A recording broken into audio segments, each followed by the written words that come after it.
Hi, what's up? We have a new chapter of One Punch Man. This is 121 Broken. I can only assume this is referring to our boy Saitama, the most broken Imba character of all time. Please nerf. No, actually, it could be referring to quite a lot of things. So if we go back to the end of the last chapter, just to kind of refresh myself, we had Genos heading back to the scene of the crime. I was trying to remember in the original webcomic what it was exactly that Genos kind of got up to in this arc. He doesn't have like a super significant role, but someone in the comments did remind me. He gets one of the many fights against Rover is his alongside Bang and Boom. Um, so we see Genos getting a bunch of info collected by Drive Knight, and this of course leads back into what do we think about Drive Knight? What do we think about his loyalties? What do we think about his accusations against Metal Knight? I don't know. Genos looks down at the little memory device with kind of a look of skepticism. So I don't know if we're going to keep pursuing this line of investigation or if this is going to be saved for a future arc. We still have like 7 unresolved fights in the Monster Association itself, so we could also be returning to any one of those. We start with an awesome cover page here of Genos driving quite a realistic looking car. Not that I really know anything about cars. And Saitama's spilling his cola all over his face. I guess Genos kind of peeled out here. Fun, a nice little adventure. I really like artists who, for their manga, will have fun with cover pages like this and show just the characters kind of getting up to some shenanigans in situations that never would come up in the actual story. I just love the kind of consistency of character we still see from these depictions, even in these outrageous situations. It's a tradition that goes as far back as I can really think. Like, I know Dragon Ball cover pages were just full of really delightful things, really showing off some of Toriyama's skill set in drawing like mechs and stuff that we wouldn't see otherwise. Anyways, I digress. Let's get into it. Thanks as always to the R One Punch Man team. Shoot, last time I was praised for my attempt to pronounce his name, but now I don't remember what I said before. Vibhav? Vibhav? Vibhav? That sounds like a name. Okay. So, we're back into the Monster Association. Pre-prisoner with the strategically placed rubble bursting out of the wall. I love the shot of the wall, like, giving way here. That's so cool. Flying across the ground. Never thought my defeat would be so one-sided. No way, I can't get up. I'm gonna need time to recover. But you won't wait, will you? As far as I can go. I'm sorry, my boyfriends. And who is it that he's squaring off against? Oh, this isn't the foot of someone attacking him. No, no. This is the foot of his defender. Black alloy shine. Those legs bursting with male hormones. They are. Who did this to you, Mr. Prisoner? Oh, he's so cool. Glittering. Literally glittering in the darkness. Even in these caverns, deep, deep underground with very little light. He glitters. An awesome shot. Garou has appeared. I lost even though I have become stronger. The hero hunter. And we hadn't really seen what Garou was up to very much for quite a while. He's been kind of out of the loop of the main story. And I think that really, it gives kind of this subtle aesthetic or feel of his character. Just the way he's presented through the plot. He appeared on cover pages and such, but his presence in the actual story has been overshadowed by other monsters and other developments. But that just kind of feels like him, right? He's lurking there in the shadows, biding his time, looking for fights, looking to make a name for himself. Okay. He's more powerful than we imagined. Don't underestimate this teenager, Dark Chan. I like Dark Chan. That's so cute. Us class heroes would have a hard time fighting him one-on-one. Even for someone with ridiculously unrivaled strength like you, Dark Chan, facing him in a frontal battle would be very risky. It's not convincing coming from me, the weakest S-class. But I must let you know in advance, this is an enemy pre-prisoner couldn't even scratch. He's looking so demonic now, Garou. The way that his monsterification has been shown in the art, I think, is so masterful. you know, just with each injury and then each recovery, with each new level of depravity and desperation, there's all these real subtle things about how he's drawn, how his stance is, how he breathes. It's just bringing out this unmistakable, monstrous quality. Ooh, it's so good. And here, Dark Chan, looking like 5.5 men, vowing to crush Garou on his behalf. Oh my gosh. How can you even describe something like this? What's insane is that this physique is not even that unrealistic when you look at like the top tier of bodybuilding in real life. This is kind of what it looks like. It's just the platonic ideal of muscle. Not for me. Not for me. I will say not for me. But I appreciate that this is a direction people can go in. But not for me. My muscles are shriveling up. Is there really an opponent that Super Ally Darkshine, can go full power against? We'll find out. Oh, this is such a cool shot. Oh my gosh. The lighting. The lighting in this shot is crazy. Just that like diffuse glow bathing the whole scene. It really shows off like so much about their character. Just the way that they're lit. Like just the aura kind of coming off the light and shadow. Oh, it's so well done. You can see everything about Garou's depravity and everything about just this upright, just beacon of shining justice in the darkness that is Dark Chan. Such wonderful contrasting. Okay, now will we get the fight itself? No, we got away. I knew it. I knew it. It's kind of crazy because like at some point Murata's gonna have to draw all these fights that have been set up, that we've seen some varying amount of, sometimes very little. We're going to get the full treatment of all of them, and I don't know. Like eventually, will we get just a full chapter of each fight? Like, will we get that level of focus, or is it always going to be this kind of jumping back and forth? But I don't know. It all has to happen, and it has to happen kind of soon, like before other plot lines that we know are in development with like Tatsumaki and stuff get far enough that these fights become very irrelevant. Hopefully that's not too much spoilers for you non-webcomic readers out there, but there's some stuff's gonna go down. Come on, just read the webcomic. Come on. That's all I can say. I feel bad if I give people spoilers, but come on. Okay. So, Child Emperor heading back into the catacombs, looking for the other child that Atomic Samurai saw running around here. Bulk of the Monster Association's forces have been exhausted, but I've also lost my final weapon. I should probably meet up with the others. So yeah, now he's just a regular kid. He's got his backpack full of shenanigans, but no Emperor robot to defend him. Ooh, and the 3 apprentices of Atomic Samurai. They kind of got off-screened here. You know, I'm not a fan of people getting off-screened.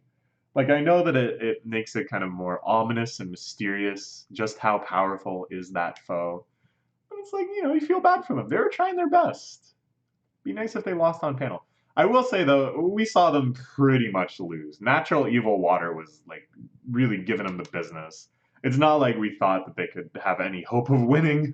Even the non-webcomic literate among us probably saw this coming from a mile away. Still, though, they did their best. The top 3 swordmasters in A class are all down. Still a pulse, but the injuries are severe.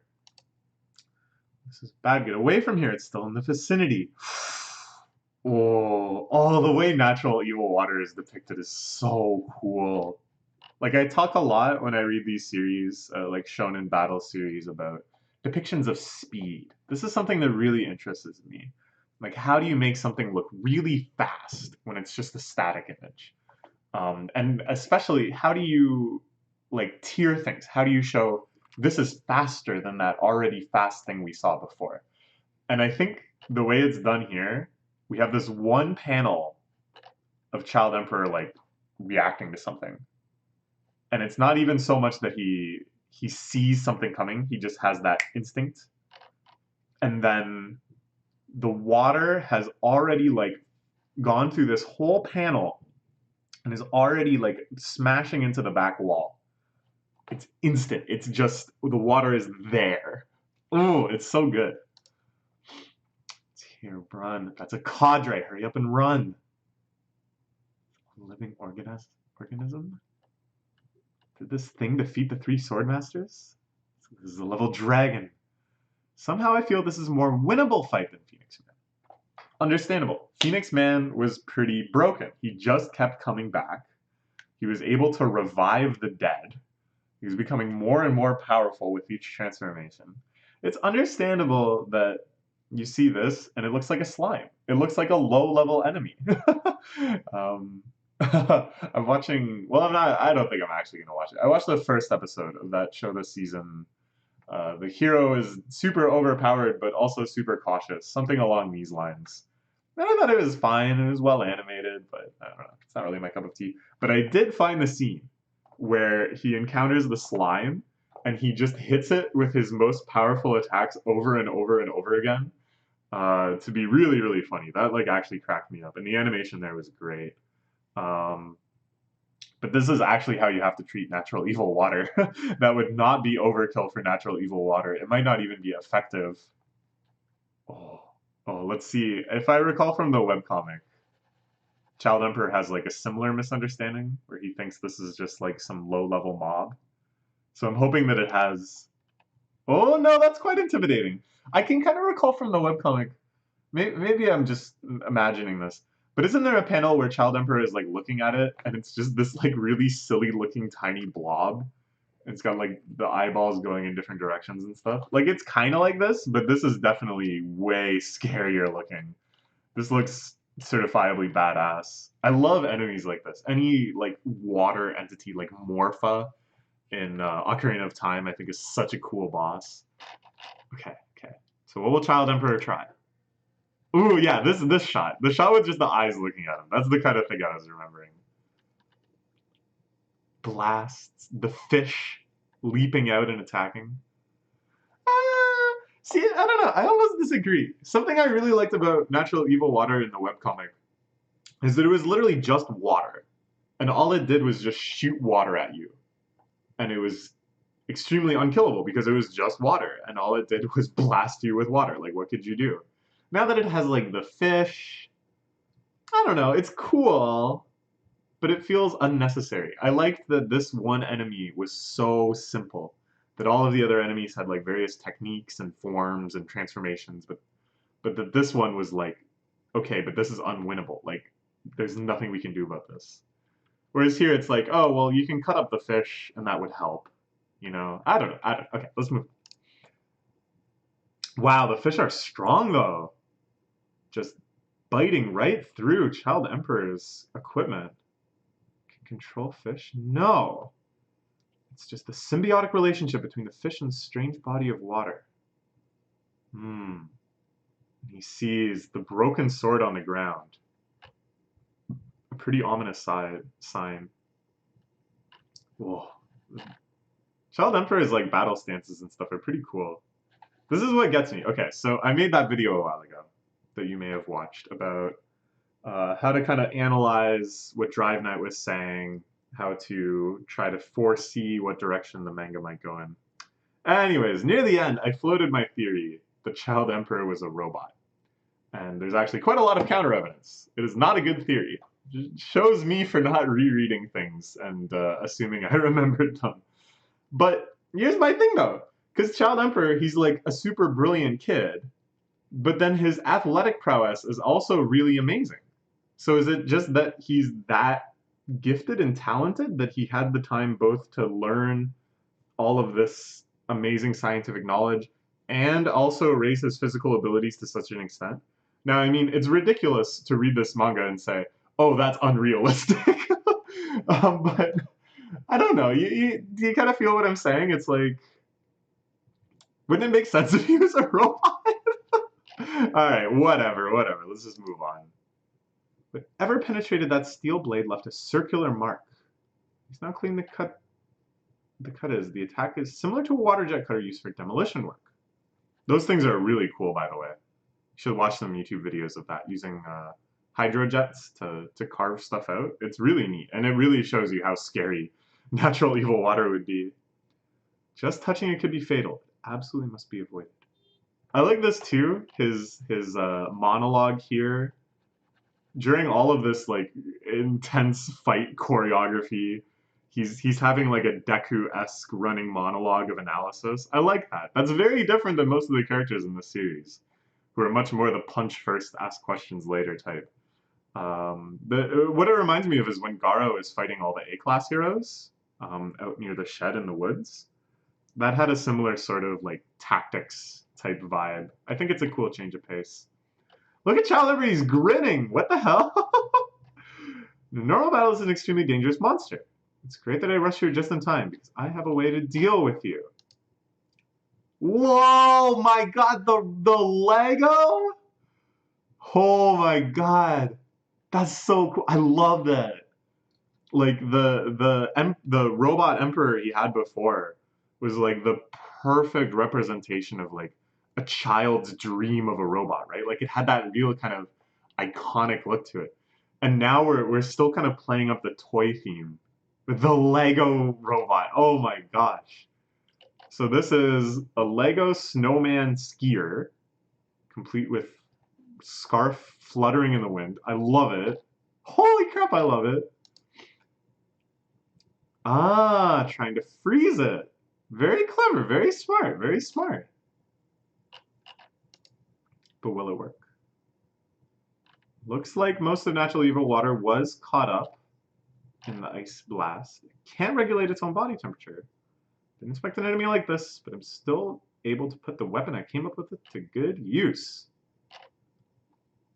I'm not confident. There's no way.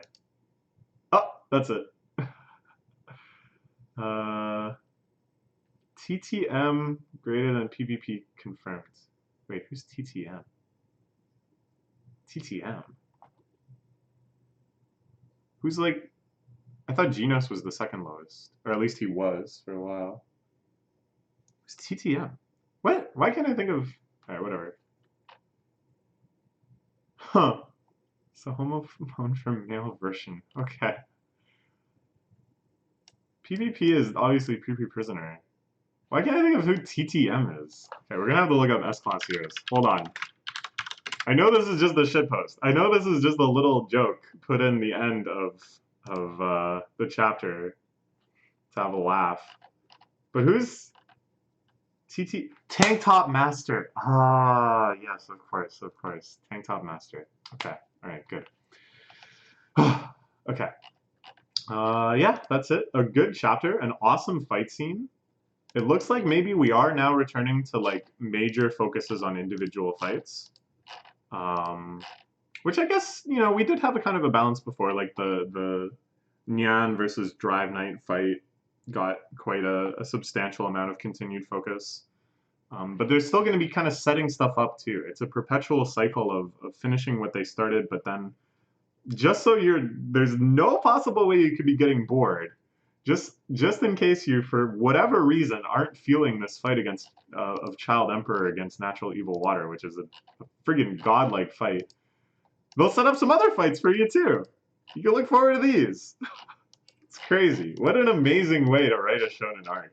It's so high effort. I'm amazed. Okay, let's hopefully look forward to another chapter real soon.